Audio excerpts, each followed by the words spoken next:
Welcome everybody back to the TheDomCast. This is episode 31 and unusually we are doing this on a Sunday. Yes, this is dropping Sunday morning. Scheduling got just a little bit conflicted getting to the end of the week, had a lot going on. But hey, we're here, man, and today is an exciting one for multiple reasons, really.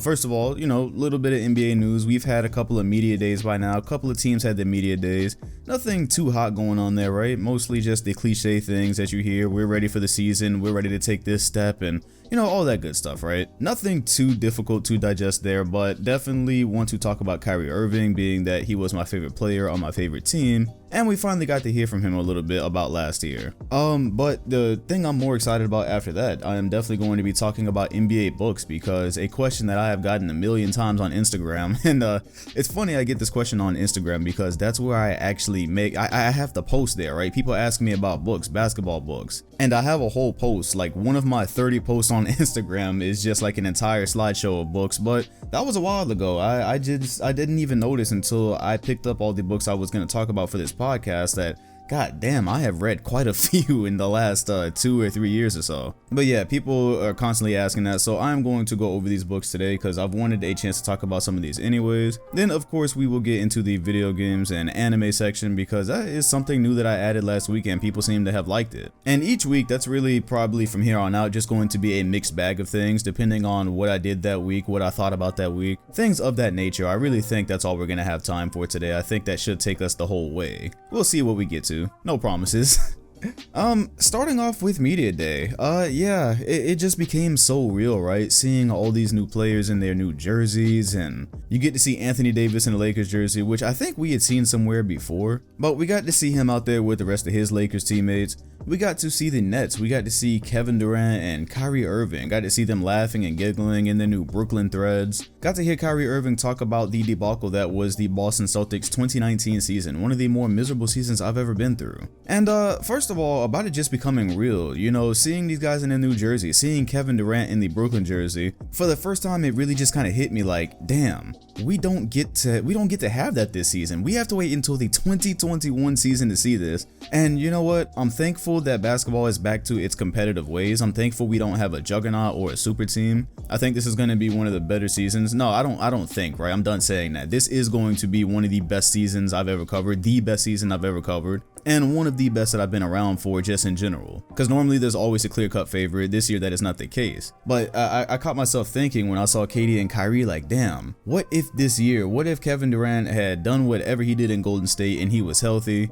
What if we had a Kyrie and Kevin Durant Brooklyn to throw into the mix with everything else this year? How possible would it have been that we would have ended up with a Nets and Lakers finals? That would have been completely doable, right? And you get KD going at LeBron James on a more even playing field. You get Kyrie Irving versus LeBron after what happened in 2016 in that split. I just hate that we're missing out on that because so much can happen in a year and we don't know what KD is going to look like. I don't know, fam. I'm not really saying anything important here. That's just something that I had written down. The more important thing was Kyrie and talking about his time in Boston. And basically what it came down to, from what I took, I think I'm one of the only people who really accepted his quote. Just from the reading I did, right? Maybe it was the thread I was on, but in the thread I was on, people didn't seem to care too much. People didn't seem to want to accept what he was saying, and he had a lot to say. Maybe he even talked in circles a bit, but you know what? I'm glad he addressed it instead of just being fucking weird, right? Because you know how players' relationships are with media these days, and they'll get up there and they'll put their head down and, oh, they don't want to talk today, or next question. And Kyrie could have easily done that. There could have been a question about Boston or however that Boston thing arose. He could have just totally avoided it. He could have said, new year, new team, we're moving on, we're leaving it in the past. But he accepted his failures as a leader there because we know that was a debacle. I'm thinking back to a specific game with the Orlando Magic that we had, and I think they lost that game. I think Tatum took the last shot instead of Kyrie. Kyrie had something to say in the media afterwards. Then we know that at a certain point in the season, he said something about how he called LeBron because, oh damn, now I see what he was dealing with. That was kind of a needless comment coming from what was supposed to be a leader. And then the main thing, right? He did not have to address how he got in front of a crowd before a game, like a full arena, right? And said, yeah, I'm gonna come back next year if you guys will have me. And he addressed all of that. He just went, he addressed his failure. And he talked about his life off the court, talking about how the loss of his grandfather impacted him and about how he just really wasn't all there in the way he needed to be to lead this team and how he wasn't fully focused on basketball. And you know what? I thought that was important because this goes back to a podcast that we had way back earlier in the summer when we were in the dead heat of summer and nothing was going on, and I was kind of taking on topics that people had asked a while ago. One of them was about money being everything and what it fixes and what it doesn't fix. And I don't think I said anything special, but I always point out that when we get onto that conversation, look, the one thing money is probably incapable of fixing is the loss of loved ones. Of course, it can make things easier, right? If you lose the support of your household who was like the breadwinner, of course that's gonna fuck up a lot of other things. So money can alleviate that process, but it can't quite replace what you lose there. And so Kyrie talking about having to come and focus on basketball every day, and then basketball even being the reason why he couldn't really focus on his grandfather while he was actually here. Kyrie is an NBA player. That's the part we don't see, right? I kind of made a parody of it in the My Career thing. If you guys watched the My Career episode that I think the second one that I did on my second channel, a point that I specifically hit on was how NBA players, what you see from them, especially on social media, aside from the workout videos, right? A lot of what we see is the glitz and the glamour and the fun parts of their life, especially during the off season. And I was like, you know, what part of the game is this where we're training for like hours a day? And I'm like, when am I gonna have time to be on boats like Klay Thompson and Blake Griffin? Well, yeah, specifically like with Kyrie and the example he came out with, he's like, look, to maintain this life that I have, to be this professional basketball player, I'm always working at it. This is a thing that I am always going at. So it basically sounded like he felt like he just did not have time for his grandfather while he was here, or not the time that he wished that he had, right? Life is just balance and it's trade-offs, and you know, it's almost like no matter what we're doing, it is impossible to ever find that just that perfect balance. If you want something, you're kind of going in that direction and you're doing whatever you can to get it, but then you're like, oh shit, wait, what about this part of my life? I think a lot of us probably experience that on some level. We're not all professional basketball players, but we all have jobs. A lot of us are in school. Maybe we can't always focus on the things that we want to. And so if you're a professional basketball player and you're one of the best at it like Kyrie is, it comes with trade-offs. He has millions of dollars, but there is still trade-offs to be made, and that was one of them. So from the way he described it, he sounded like he was just saying, look, that made basketball a little bit rough for me last season. It made it a little bit rocky. And at the end of the day, I'm a Celtics fan. I'm a Celtics fan. I was a Kyrie fan before. I wouldn't call myself a Kyrie fan, but I always admired Kyrie's game while he was in Cleveland. He was one of the most entertaining players to watch, which is why I absolutely loved when he came to Boston. That was a really sweet deal for me. But you can go back to a podcast I made before Kyrie was set to leave us, and you can see that I've never changed. I had always said Kyrie can go wherever he wants. I'm not going to resent him at all. I did say that if he was going to go back to the Lakers with LeBron, I thought he was going to look crazy for that, but at the end of the day, I am not one of those salty fans that ever gets close to burning jerseys or spitting on these players' names. Look, I hope Kyrie finds happiness in his career. I hope he finds happiness where he's at in Brooklyn. I hope he is able to have a very successful season, and I hope that it does pan out for he and KD. I hope KD has a successful recovery and they're able to compete for championships. Up until the Celtics are contending again, then I hope they're terrible. Yeah, in a couple of years when Giannis is on the Celtics and we have our super team together, fuck the Nets. But for right now, all the best wishes.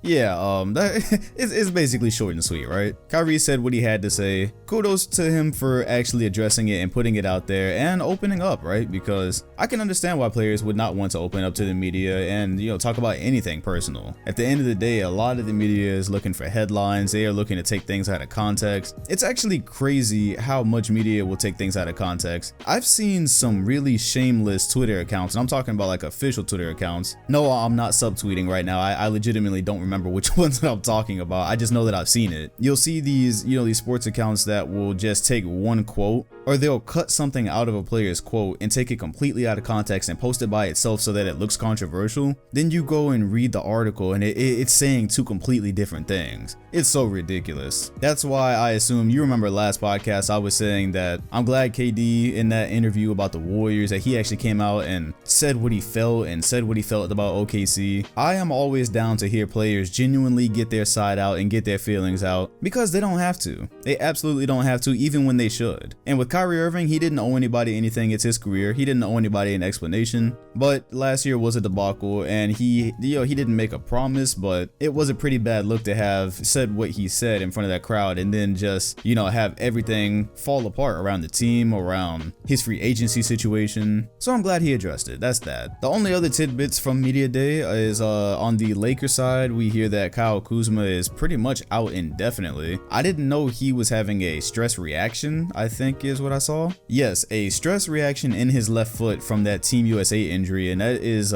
he's going to have an MRI sometime in October, I believe, and then we're going to be updated on what the situation is going forward with him. And so far it is just a shitty situation for the Lakers. It's all smiles and happiness around LeBron James and AD. Like I feel like most people think as long as we have them, we can try to put something together, right? But it just sucks because you come into the season, you signed DeMarcus Cousins, who I thought was going to be a great pickup for them, and I don't know if you guys saw the picture of him in media day, but oh god, it was so depressing. It looked like his soul was not in his body, and I'm not saying that to be funny. He's had one hell of a summer. Everything from the situations in his personal life, then he tears his ACL, and so of course he suits up just so they can have pictures of him in his Laker jersey, but he's not going to play this season, and in reality he's probably never going to play for the Lakers. I don't have a crystal ball, but if we're just looking at it, it's probably not gonna happen. And it sucks because he went to Golden State to get a ring and recover and show that he could still play, and none of that worked out. So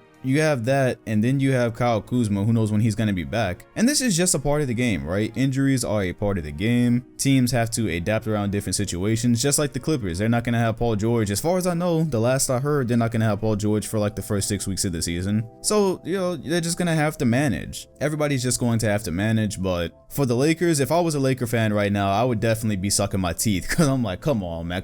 Come on, man. We haven't made the playoffs since how long? When's the last time you made the playoffs? Yeah, when Kobe basically ended his career trying to get them there. That was 2013. Have not sniffed a playoff since then. They are finally not just in playoff contention, but NBA championship contention in the most wide open season we've had in just damn near forever. And injuries one by one. This is how it happens. This is how they destroy a season. They creep up, happens to smaller players, it works its way up the roster. And so far, it is Kuzma and Cousins. So I absolutely wish Kuzma the best. Cousins is just not going to be playing this season, but I want to see Kuzma out there as quickly as possible because I want the most competitive and healthy season possible. That is all I want this year. After 3 straight years of coming on here and talking to you guys about NBA seasons and knowing that the Warriors were going to be in the finals and winning most of them at the end of the year, I just want to see the best basketball possible. That is the only thing I care about. So yeah, that is literally it on NBA news. Nothing else has happened. A couple of more media days are slated to happen between the time this comes out, and I think maybe the 30th is probably the last day. We are going to have preseason basketball this week. I am going to be overreacting. I am going to be cheering because this is a part of my life that has been missing and it has been brutal. So anyways, that is exactly how I got into basketball books.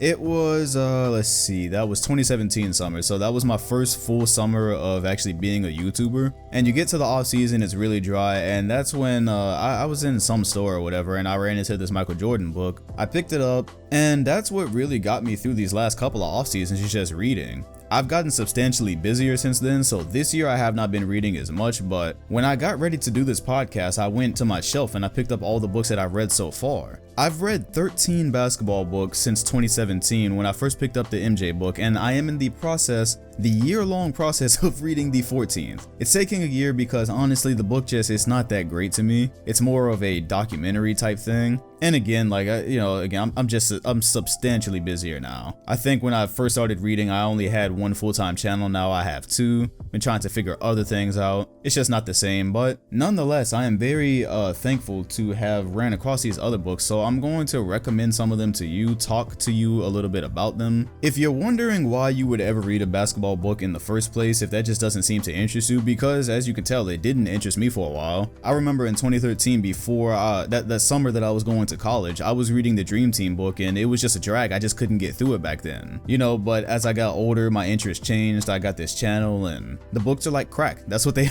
were. They were like crack when I was reading them. I couldn't put them down. I would say, look man, storytelling in sports, storytelling in basketball, it's underrated and it's amazing. That's all I can really tell you about books. Books capture these different stories and they capture these things that happen off the court that aren't really ever reported. A lot of it is reported, but they capture these little stories depending on what point of view it's being written from. Whether it's being written from the player or somebody who's done excessive research about the player. And you can just learn so much. I consider these books investments, I really do, because if you want to know a little secret, like some of my most successful video series and videos came from ideas out of these books. So funny story, right? One I'm going to recommend to you is a Steph Curry book. It's called Golden. Do you guys know my draft retrospective series? The one, I don't really do them anymore because I exhausted them earlier in the year, but it was the videos about why were X amount of players drafted before this player, where are they now? Yeah, I got that idea while I was reading Golden. So literally in that book, the author was talking about why a couple of guys were chosen in front of Steph Curry. You know, Johnny Flynn, whoever else was drafted before him. I'm not looking it all up right now. Anyways, when I came across that section in the book, I was like, that'd be a really interesting thing, because he went into like detail about why everyone thought these players were going to be better than Steph and all these different things. So I wrote that down. I was like, I'm gonna do it was just a video at the time, it wasn't even a series. But I was like, I'm gonna do a video about why these players were drafted before Steph, and that is one of my like 7 to 10 videos that I have that are 1 million plus views. That came from literally just an idea that sparked from reading that book. So I'm just throwing that little nugget out there just for you guys, something practical. Because if there's something, it doesn't even have to be basketball. If there's something out there that you're interested in, books are a great way to go. I'm just putting that out there because you never know. It could just be one line in that book that inspires you to go do something or think about something in a different way. And yeah, those were my most successful video series. That was my most successful video series on the channel, like period. People loved them. They garnered the most views. They were the most fun to do. All from like one paragraph or like maybe 2 pages in that book. Anyways, for what you should actually get, I would recommend starting with the Book of Basketball. The Book of Basketball by Ben Simmons. It's Ben Simmons. There's a low-hanging fruit three-pointer joke I can make right here, but I just got done telling people to not go so hard on his lack of three-pointers, so I'm not gonna do it. Bill Simmons, yeah. The reason I recommend you start there, especially if you hadn't really read a basketball book before, is because I just kind of feel like it's the basketball dictionary, if that makes sense. The basketball Bible, I guess. There's just so much in it, from the history of the game to the history of so many different players, all kinds of different stories, all kinds of different breakdowns. That's just a good place to start, because if you pick up a book that's just about one player and you end up not liking it, maybe you're discouraged and all of a sudden don't want to read anymore, right? And I think the Book of Basketball touches on so many different areas of the game, and it's going to take you so long to read that going from there you can kind of figure out what it is you're interested in terms of books, in terms of basketball books. So that's where I should say, that's where I would say you would start, and that's going to take you a while. That book kind of took me most of the summer to read when I did that in 2017. Another one of my favorites that I have sitting here is called Hang Time by Elgin Baylor. Now that is an amazing book. That book gave me so much perspective on it. Let me just tell you, right? When you think about 60s basketball, it's just depressing to think about how we have so little footage from that time. We have footage of Elgin Baylor and Bill Russell and Will. It exists. Thank God it exists somewhere, right? But I don't know what percentage of it exists. There's so much of it that's not actually on tape, and there's so much of it that is forgotten. So in Elgin Baylor's book Hang Time, not only is he giving an incredible recount of games he played in and stories in a locker room and all these different things, but it gives you an idea of what playing basketball in the NBA in the 60s was like for minorities. Some of the crazy shit that they went through, like not being able to stay at certain hotels with their teams because they were black, what it was like growing up in that era. It really just, reading that book, that's one of my favorites because it really felt like you were able to just have a snapshot of the past or just take a peek at the past, and it's from a first-hand account, so it's stuff that's not on tape. It's stuff that you don't hear about every day. So getting a first-hand account of things that we're probably never going to see, that was just awesome. 60s basketball described by one of the greatest stars of that time and of that era. That was an awesome book, and I 100% recommend that if you're curious about the game's history, because you're going to get like just a really raw and uncensored view of it. That's the best way I can put it for Elgin Baylor's book. I've actually chatted with the author of these two books. They're done by a guy named Roland Lazenby. I think that's how you pronounce it. And he wrote Michael Jordan, The Life, and then Showboat about Kobe Bryant. Two really big books that I just devoured. Those are literally two of the most well-researched books that you will ever read. I swear he talks about Michael and Kobe's grandparents, like their roots and how some of the people ended up in America and what his relatives were interested in. It's kind of like he works his way up a family tree. He doesn't spend like all book doing that. He just kind of prefaces it so you can see like where some of Kobe and Jordan's mannerisms came from, and it goes all the way from like, you know, a good way up their family tree to the end of their NBA careers. The shit is just crazy. So yeah, if you want to know anything about Michael and Kobe, if you just like want a window into their lives, these are two of the best books you're gonna get. Absolutely, they're gonna take you a while, but they are well worth it. I read these both back to back, and they're like 500 to 600 pages, I believe, and I did those in one summer. You can't go wrong with those. You can't go wrong with Ray Allen's book either, which is one he wrote himself, and that's why I absolutely recommend it. Again, that's another first-hand account, but I think that might even be better for some of you, because whereas Elgin Baylor is talking about the 60s, Ray Allen is talking about a lot of things that you all probably watched on TV. He talks about what went into hitting that shot in Game 6, Game 6 of the 2013 NBA Finals. Talks about like the drills he did that used to get him prepared for that type of moment. He touched on the breakup that he had with the Celtics and KG and Pierce. He talks about all kind of stuff, and it's probably more relevant than something in the 60s, because that's probably for like real basketball heads who really want to go back and just get everything they can about the game. But for Ray, it's stuff you actually saw happen. Stuff about how he was traded from the Sonics, and it's a very easy read too. I was graduating from college when I read that. I think it came out when I was pretty close to the end, and I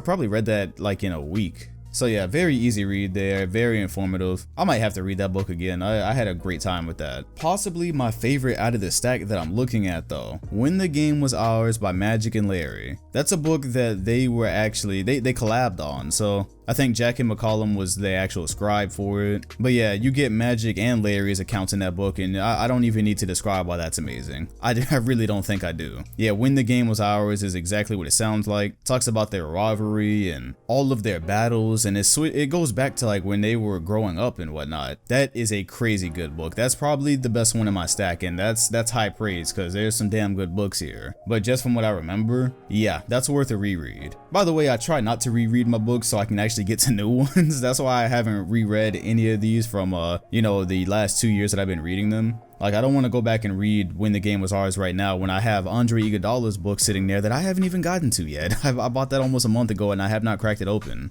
I'm not done with the one I am reading now. Allen Iverson's book, Not a Game, fucking amazing. That book taught me so much about AI. It talks about his on-court life and his off-court life, and a lot about his off-court life. A lot of details that if you weren't around, like I was barely around for Allen Iverson, you know, I was watching basketball around the time, but I was watching it more as like, you know, in relation to NBA Live and me playing NBA Live. I wasn't like super duper into it when I was in the 3rd and 4th grade. I might have cared more about the PlayStation basketball games than the actual NBA back then. So I didn't really get a first-hand account of like some of the problems that Allen Iverson would have with his coach and a lot of the stories you might hear today. You know, the most famous thing you'll hear now is the practice rant. But yeah, his career and his off-court struggles were so much more than that. So that gives you a, there's some crazy stuff in there, man. Read that book. There is some crazy shit in that book. I know you are all probably wondering about Kobe Bryant, the Mamba mentality, which can't, oh my god, time is flying, yo. I got that book almost a year ago now, because I got that as, I think I got that the same day the election was happening, so that was in November. Yeah, that is nearly a year ago I got the Mamba mentality, wow. Yeah, I figured since I'm talking about NBA books, I know that probably crossed your mind, and I'm going to say that it disappointed me, and it disappointed me because it's because of my expectations, not because it was a bad book. But look, when I heard Kobe Bryant was writing a basketball book from his perspective, you know how Kobe is, right? You've watched his interviews, you've heard the man speak, you've watched his documentaries. So I was like, oh my goodness, yes, he's going to explain like that whole thing about how he studied sharks hunting seals so he could guard Allen Iverson. I'm gonna get like a full detailed, I'm gonna get into the crux of what that was about. And it's really not. I really feel like that book was kind of light on the surface. You get it and there's a lot of pictures in it, and then there's really just kind of like a paragraph under all the pictures. So it's not very detailed. It's kind of like on the surface Kobe. And I was really wanting like a 500-600 page just like the life of Kobe thing from his perspective. I wanted to hear everything from his perspective, because that's one crazy MF. So I wanted to hear everything from him. He still got time, he is out there creating great stuff, so I know that's probably coming one day. But honestly, the Mamba mentality was probably for more like younger audiences. The design is beautiful. I mean, I enjoyed looking at all the pictures and, you know, reading his little excerpts, but yeah, it just wasn't at all what I was looking for when I got the book. However, I am sure he will get there. And yeah, that's all I'm gonna recommend actually. I have more basketball books. You know, you can check out Larry Bird's book Drive, or The Drive, or something like that. That's a good book, by the way. The Jordan Rules by Sam Smith, that's actually from back in the 90s, so you can kind of get an in-the-moment snapshot of some of the things that were going on. Michael Jordan was pretty mad about that book, by the way. And then the one I'm reading now is called, it's the basketball, it just says Basketball, A Love Story. I've been reading that book since, hold on. Yeah, probably since around March, February. I think I've been reading that book that long, man. Part of it is because, again, there's just so much other stuff going on in my life these days. And then I'm also reading books that are outside of basketball as well, just some like general life books. So it's kind of hard to, you know, get back into this zone because those other books are doing practical things for me. But it's also because this book is really, I didn't know when I bought it, but it's pretty much like the transcript of, I guess, something that aired on ESPN. So the way it reads is kind of distracting. It's constantly switching between different people talking, and there's a lot of parts of that book that were just very dry. It was just shit that I didn't care about. I'm not gonna lie, man. I don't care about everything. And there was some parts of that book where they were just like dragging on and on about stuff I did not care for. But at least it's good general knowledge, right? There's things that I know now, even if I'm never gonna use it. But yeah, it doesn't read like any of the other books I have. It's not, well, from where I am right now, right? I think I'm probably about halfway through the book, but it doesn't read like the other ones. It's not like the Showboat Kobe Bryant. It's not like the Magic and Larry book. Every now and then there's some really interesting stuff and there's some really interesting stories. But again, it's literally kind of like a transcript book. So I started the book. I am not going to ditch it and start another book, even though I should at this point. I have Pistol Pete's book sitting up on my shelf that is collecting dust. I bought it last year. As a matter of fact, I bought that with, I bought it with A Love Stories, and I bought both of those books last year, I'm pretty sure. So yeah, I'm gonna take care of it, man. Look, I'm trying to get through a million different things here. Part of that is games and anime, so I guess we'll just go ahead and segue into that because I'm pretty much done talking about the books. Maybe on Instagram I'll make another post and it'll be comprehensive with the exact names and authors and everything, but I've given you more than enough to start with. So yeah, that's enough for that section. To follow that smooth transition into games and anime, last time we spoke I was finishing Hunter x Hunter, right? Yeah, I was finishing Hunter x Hunter. I told you guys I was going to buy both Zelda games maybe, which I successfully did. I think I mentioned that I was playing Red Dead. So yeah, I've got some things to add from last week and some new stuff here. So I did finish Hunter x Hunter. I finished it. I guess I should say here now, I'm not really going to be holding back spoilers, so if you haven't seen Hunter, you can skip to a different part of the video. I'm not doing an in-depth talk about it. I am, however, going to use specific names of events and characters and locations and all that, so if you think you want to see that anime and you don't want to spoil, then yeah, this part ain't for you. So anyways, the show was fucking amazing, okay? Being someone who came from growing up kind of exclusively watching things like Dragon Ball Z, and before I was watching Hunter, I was watching Yu-Gi-Oh! I ditched Yu-Gi-Oh! Just because I don't think I'm ever going to finish this, to be honest. I've gotten like to the end of that series, not almost the end. It's where all the monsters are walking around and shit like that. I don't think I'm going to finish it. I just don't think I'm interested anymore. The kid in me is just not there for that specific show. Anyways, coming from shows that had underdeveloped characters and not great dub, I guess that's what DBZ is pretty infamous for. Yeah, Hunter was an amazing show, man. It was an amazing show, and it probably didn't take much to win me over other than having a lot of developed characters. You know, one moment you're looking and wondering about Killua and his family and how that was gonna go with the assassins, which kind of sucks that they didn't expand on that and what is dubbed, because at the beginning of the show it seemed like, you know, when his dad sent him away and the mom was like, yo, what the fuck are you doing? Like, we're trying to pass this down to him one day, and the dad was like, oh, well, you know how important this is, then let him do this. I can't do his deep ass voice. But my point with that is that's something I was looking forward to the whole show, because I knew there was a lot of episodes and I'm like, damn, this is awesome. He's gonna go on this long adventure with Gon and whatever, and he's gonna have to make a choice eventually, and all that stuff never really got answered, to be honest. That's the one disappointing thing about the show, is that it's still going on. I'm assuming from what I know now, since I was finally able to do research, and that knowing that I wasn't going to be spoiled, I was able to go do research. It seems like there's parts of the show that are just never going to be animated. It's probably all going to be manga from here, and I guess we're just gonna have to live with that, because in the show that was never explored, right? Like, there was a specific line where Illumi told where he told Killua, you know, when he flipped him basically, when he made him go back to his assassin ways, he was telling him like, no matter what, eventually one day you're gonna want to kill Gon. See, that's where I thought like, damn, by the end of this series, they're gonna have like this bond and everything and this crazy relationship, and then Killua was gonna have to basically choose between his assassin side and his friends basically. It never really came to that, and it felt like that's what they were setting it up for. Then when he did go back to his family, of course it was for his sister Aluka,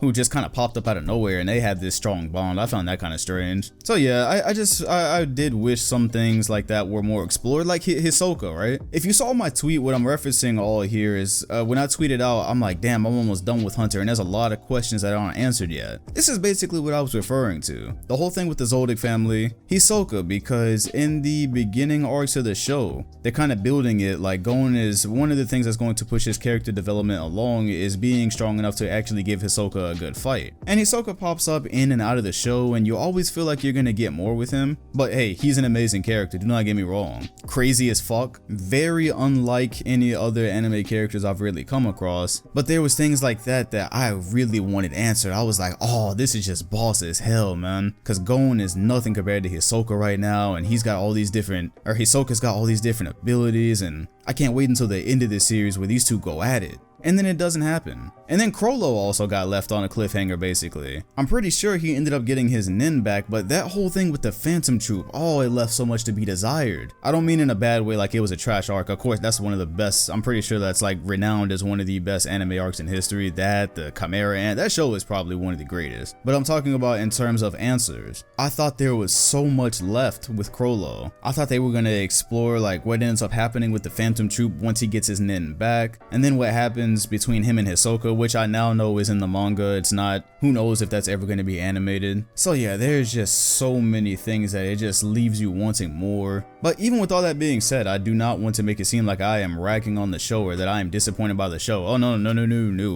I'm disappointed that I didn't get more and that more isn't animated. That show is amazing. That show is GOAT tier. It is grade A stuff. I am going to catch up on the manga and then basically just yeah, be strung out and desperate like the rest of the fan base. That's what it's gonna come to. That is what it's going to come to. Maybe it'll be finished when I'm like 30, 35, I don't know. Anyways, I am moving on from Hunter. I moved on rather quickly actually. Do you know what I am undertaking next? You ready for this? I am going to watch Dragon Ball, and I am going to go from episode 1 of Dragon Ball all the way to the end of Super, and I'm talking everything. I'm talking Dragon Ball, Dragon Ball Z, GT, and Super. I'm gonna do it. I am going to do it. People on Twitter don't believe me. They don't think I can do it. They don't think I have the stamina. Well, you're right. I absolutely don't have the stamina to watch all 300 episodes of Dragon Ball Z. That's why I'm doing Kai. Here's the thing, right? I kind of feel bad because I'm like, well, first let me back up a little bit. This is a bucket list item for me, okay? This has always been a bucket list item for me because I grew up with Dragon Ball Z. I love Dragon Ball Z. I love the games. I love the toys. All that shit. Problem is I could never get enough of it as a child because I didn't have my own money. And back before the interwebs existed in the capacity that they exist now, it wasn't as easy as just go online and stream everything. I was one of the kids waiting on Toonami every week, so I was watching DBZ, and of course, you know, they have the filler episodes, then they have the episodes where the people throw a couple of punches and then that's just it, like they just stare at each other the rest of the episode. And so that eventually wore me down and I just never watched it all through. Then later on in life, I was able to buy all the sets. I'm pretty sure I've seen every episode of Dragon Ball Z now because I started buying those sets in like 2008. So between those 11 years, I'm pretty sure I have watched all the boxes that I have. But I never saw Dragon Ball. I have not seen all of Dragon Ball GT, which to be honest, I don't really care that I haven't, but I owe it the due diligence. And then I was getting through Dragon Ball Super, but they keep releasing on this really fucked up schedule on the Microsoft Store. So I figured, you know what? By the time I get the Super starting from Dragon Ball, it's all going to be there for me to buy. Everything's going to be cool. And I am going to do it. Okay, now back to actually Dragon Ball Z, right? Look, I am a perfectionist of sorts. It's like a pet peeve of mine when something just isn't fully complete, when I feel like there's just something missing. And part of me feels like there's going to be something missing if I watch all the regular versions of Dragon Ball, then I watch GT and Super. but then I kind of take a shortcut by watching Kai instead of all 300 episodes of Dragon Ball Z. But I'm sitting back imagining myself having to sit through the Great Saiyaman saga. I'm sitting back imagining myself going through the massive amounts of filler and the shots of the camera just panning aimlessly for a good 45 seconds at a time and nothing happening. Oh, I can't do it. I can't do it. You are right. In that capacity, there's no way. I cannot sit and watch like 5 episodes of Great Saiyaman saga and Gohan going to high school and going on dates. I can't do it, man. There's going to be massive amounts of filler to start. Now, there's just no way, bro. There's no way. And somebody brought up, they were like, oh, well, you know, you could just look up the episodes of filler and just skip those, but nah. See, because then in those filler episodes, there are some important plot points. So it's not like I'm just going to skip from like episode, I don't know, I'm not going to be able to skip 3 episodes in between and have the full experience, right? I'm not going to do that. I'm just going to watch Kai. I know that Kai is probably going to look a little bit better. And the funny thing is, I always used to trash Kai. Like growing up, I was like, what is this BS? They're leaving all this stuff out. That was before I really watched anime at all and realized that the stuff they left out was the filler. So yeah, I am, when that time comes, as I'm progressing through Dragon Ball, I am going to be purchasing some of Kai. And I'm looking forward to it, man. Look, y'all all have y'all bucket list. Y'all want to travel to Costa Rica. Y'all want to go places. Look, everybody's bucket list is different. Going from Dragon Ball to the end of Super, look, if that can be one thing I did before I die, I will be happy. I will be happy. That is just me, man. That's something that I need. That's something that I need because like the kid in me is starved for DBZ content, for Dragon Ball content. Just never got enough of it when I was a kid. And I wanted to see it straight through. I owe it that due diligence. I really do. I owe it that, fam. That is, Dragon Ball is a huge part of my childhood. And so I'm already watching Dragon Ball for the first time. I'm on episode 3 or 4 and I'm surprisingly entertained. I think you grow up and the stereotype because you watch Dragon Ball Z and for your childhood, there's so much excitement with the Super Saiyans and all the fighting and energy blasts. And then when you see previews of Dragon Ball, especially growing up as a kid, you're probably like, I don't want to watch that shit. Like, it didn't look like anything's cool is going on. But I'm a little bit older. I can appreciate different things now. I'm amused so far. I am amused. I'm amused. It's pretty comical. And it's good watching it this way because I'm so familiar with Z that there's a lot of things that I'm already seeing, like how they introduce Master Roshi and the turtle and Goku meeting Bulma, all these little things that I get to connect the dots on that I've already been living with. I think that is going to be the thing that allows me to enjoy Dragon Ball the most. So who knows how long this is going to take me. To be honest, you might be thinking that I'm going to be sitting here for years doing this. I really don't think so. I don't think so because I watch anime every time I'm eating. Like that's basically when I watch it. When I'm eating, when I'm going to sleep. Those are the main times that I just kind of crawl through it that way. So I think I will be good. Hunter, even just with the break, right? Because they're pretty similar. It looks like Hunter x Hunter and Dragon Ball the original have nearly the same amount of episodes. So Hunter took me about 3 months to watch, and that was with some massive breaks, to be honest. There were times where I took like a couple of weeks off. I was able to do that in 3 months, so I think by the end of this year I should at least be done with Dragon Ball. By the time we're entering 2020, I should be done with Dragon Ball. And then I will start the adventure that will be Kai. And yeah, go from there. I'm looking forward to it. This is a bucket list item. I need to devour all of this content, the movies and everything. I need to devour all of it. I need to see it all. I need to enjoy it all. Just to satisfy the kid in me that was starved growing up. And yes, I am well aware I could have chosen a better show. Somebody on Twitter, they saw that's what I was doing after Hunter, and they were like, oh, get ready for a big quality drop. Look, I know that. I'm not expecting Dragon Ball to be Hunter at all.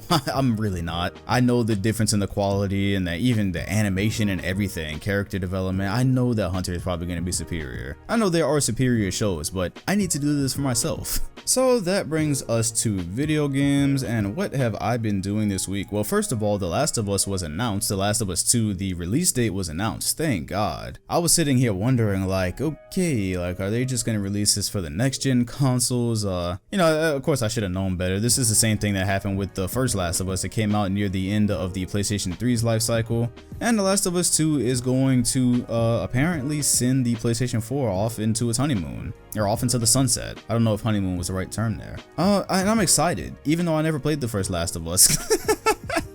I did not play the first Last of Us. Look, man, I've never been into scary games, any kind of scary games. If shit is popping out at you from behind, the doors and dark rooms and yelling all in your face, it's not for me. It hasn't been historically, right? The Last of Us 2, I am committing, I am going to play it. I experienced The Last of Us 1 by watching Chris Move play it, and hell, that might have been better than me playing it back then. That summer that I was going to college, I watched those. I was waiting religiously for those Let's Plays to come out. Watched every single one of them, and look, back then, I never wanted the experience of playing The Last of Us. I didn't care. Like I said, I've never been into scary games, so especially back then when The Last of Us wasn't like a known masterpiece yet, I guess there was probably hype for it, but of course it didn't have the 6 years of lore that it now has, or the 6 years of like, you know, standing basically is what I'm trying to say. It didn't have that behind it, so I was like, oh cool, another Chris Move Let's Play. And then I got hooked, shit was awesome. Never bought it for myself, but The Last of Us 2, I will definitely be doing it. I have the time now, I have the resources, and it looks like it's going to be an adventure, and I am desperately craving adventures after basically finishing Red Dead 2. So I'll get to that in a second. One thing I did see is that there was a good section of people that are really mad that The Last of Us 2 is not going to have online capability. And that one shocked me. I was like, damn, people really cared about The Last of Us Online?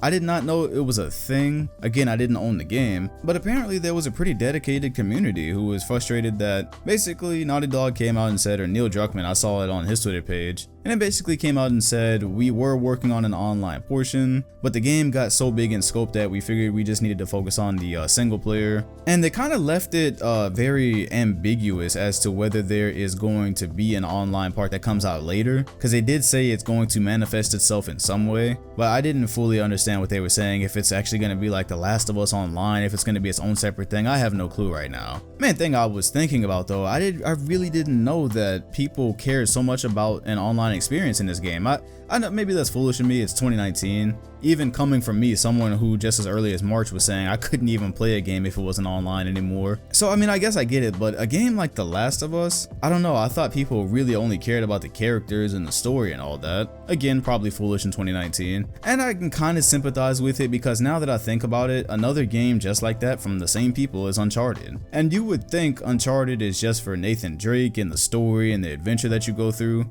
but even to this day, what keeps Uncharted 4 alive for me is playing online. I don't play it every month, so I come back like, you know, partly throughout the year I'll come back and get on Uncharted 4. It'll just be a weird stretch where I get and play online a lot. And so yeah, I can kind of see the frustration because I would never touch Uncharted again if it did not have an online mode. I went and Let's Played it this summer when I was just looking for something to do, Uncharted 2, but just on my own time, I would never just go back and I'll go back and play Uncharted 4 because I only played it once. But you get the point is what I'm saying, is that the online really keeps it alive for me, so I could definitely see that part. If they came out with an Uncharted 5 and it did not have online, I would be immensely disappointed because their online kicks ass, it always has. So I get that. Anyways, for The Last of Us 2, for me personally, never played The Last of Us Online, so I am craving the story, I am craving the adventure because Red Dead has left that hole, man, yes. As of tonight, I am basically done with the game. I still have a little bit to go, but again, I'm going spoilers here, and especially that game is a year old, so if you haven't played it, just go play it and skip this part of the pod. Yeah, I have finished Arthur Morgan's lifeline,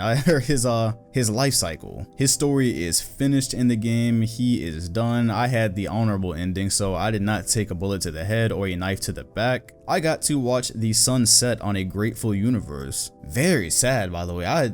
Look, a video game has never, I cannot think of a time in my life where a video game made me sad. I really can't. And I was sitting on that last ride with Arthur Morgan. I was actually getting sad. I was like, and not even on no fake deep shit, right? I was actually invested in these characters and the story. And so Red Dead has been an interesting, ride for me. If you're wondering why I'm playing it a year later, I already mentioned I bought it last year, got busy with other stuff, and the game was so slow. And the fact that I didn't play Red Dead 1, so it was just kind of hard for me to really get into Red Dead 2 with, you know, the missions basically being just go into the city and talk to people. I was like, the hell is this, bro? This is not what I saw in the commercials. But as you get through the game and you get invested in the characters, yes sir, Red Dead 2 is a masterpiece. There is no question about it. The game is, it's a spectacle. It's so detailed. There's so many different things to do, so many side missions.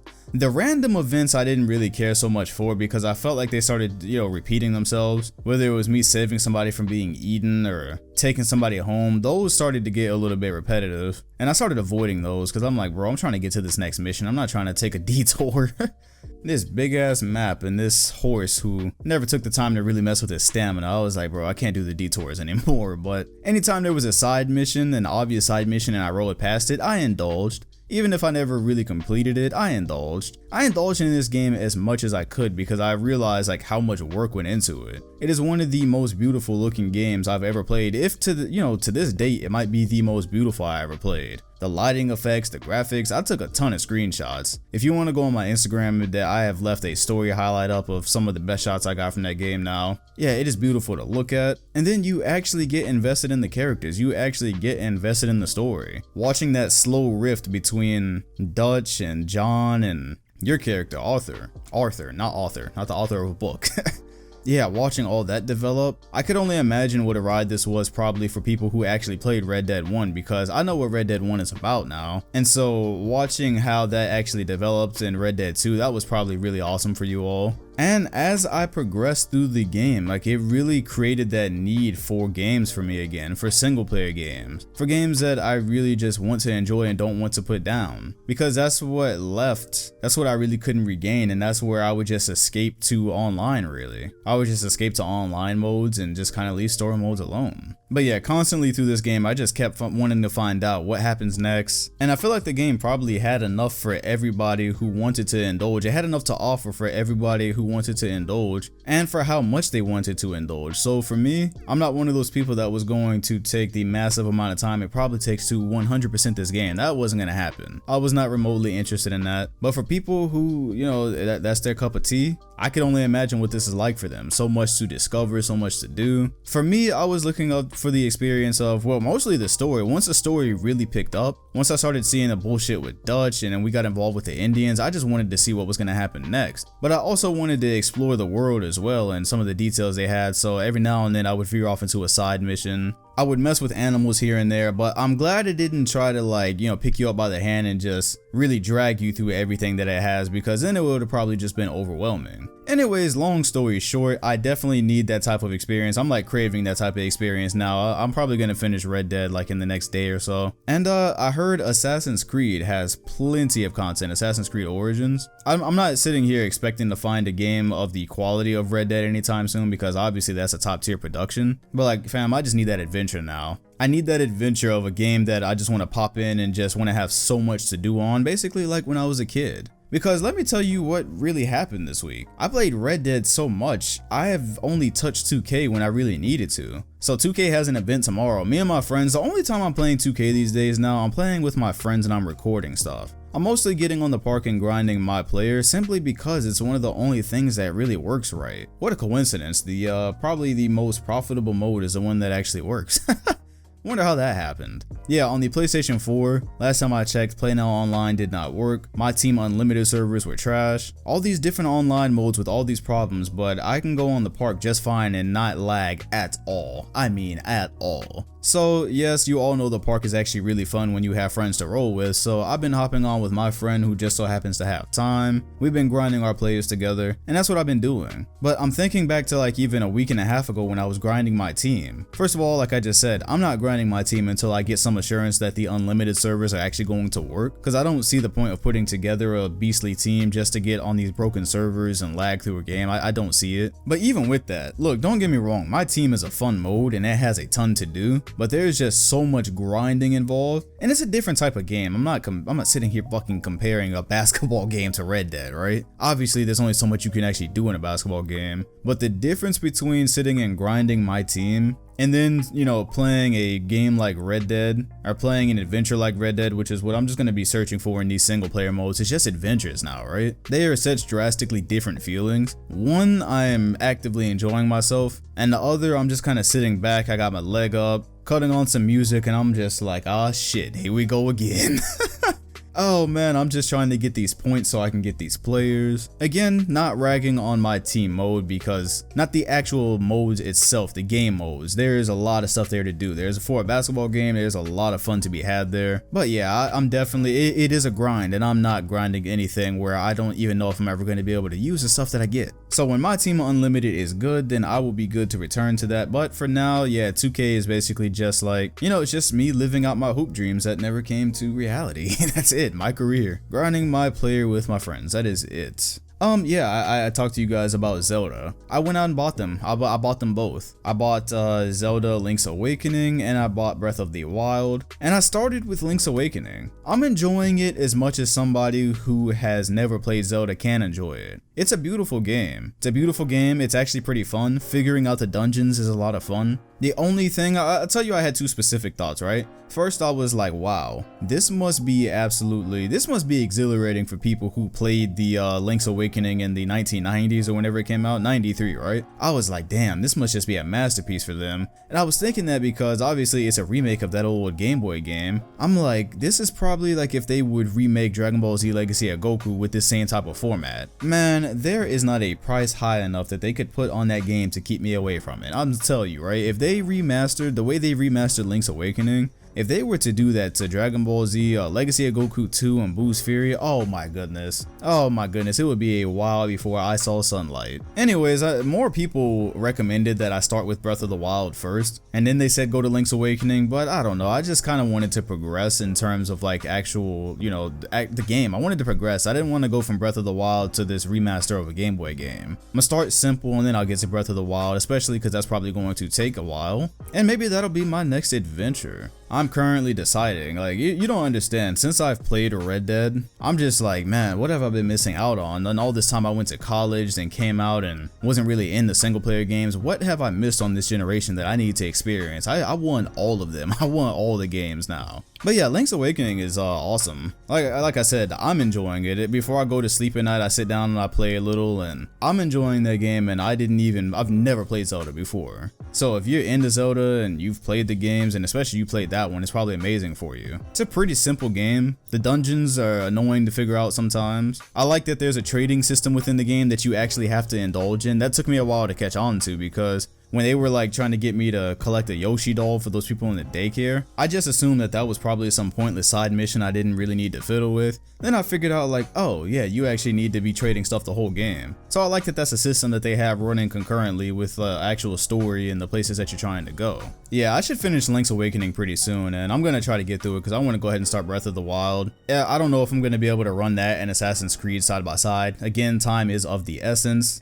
Oh man, just so many games and so little time. Speaking of time, it will not be long until I get into an hour on this podcast, so I'm going to go ahead and start wrapping it up. If you cannot tell, the video games and anime are a permanent section of the pod now. Even when the NBA season comes back, assuming that the weeks don't just like have hours and hours of stuff to talk about, or something that I want to talk about for an entire hour, I will always have this section there. So I'll just kind of be telling you what I have my eyes on, what I'm playing throughout the week, what I'm watching. Hell, you know, hop on this train with me, play the same games I'm playing and watch what I'm watching if you want to have conversations about it too. That'd be cool. If some of y'all have time to watch Dragon Ball, start watching it and we discuss some of the episodes weekly in the podcast. I think something like that would be awesome. And then I'm not even going to just limit it to whatever I'm playing, because maybe I won't progress so much in certain weeks, so then I'll start talking about past games as well. I tell you, in another life, I was more in tune with the generation of consoles back then that I have been with this one, so looking forward to getting that back as this wraps up. Anyways, if you enjoyed this week's podcast, make sure to hit the like button, comment, and sub. You know that you can catch the show on Spotify and iTunes if it is easier for you to digest there, and make sure to hit the bell next to the channel name if you want notifications when this drops every weekend. Normally Saturday, today's Sunday, but 9 times out of 10 it's going to be Saturday. So thanks for watching, and I'll see you all in the next one.